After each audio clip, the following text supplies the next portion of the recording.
Tuan Krep, aku diuper pembunuh berdarah kotor. Aku butuh pengawal pribadi ngawal aku. Jajal, duduhno sapa wong iki nih, taloke. Pembunuh berdarah kotor paling kejam di Bikini Bottom.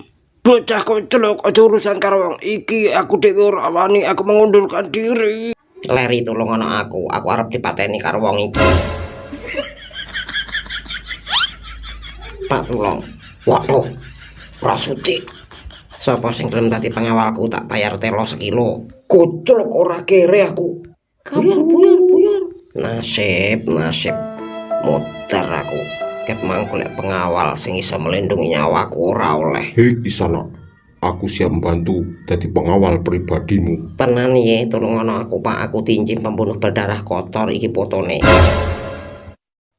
Ojo kuwatir tak kawal kowe. Tenan ya Pak, dekeng ngono aku. Yen ora, engko aku bakal dipateni diremet manukku mbledos lato-latoku. Dek ora sadar yen aku pelakune saiki tak remet manukmu.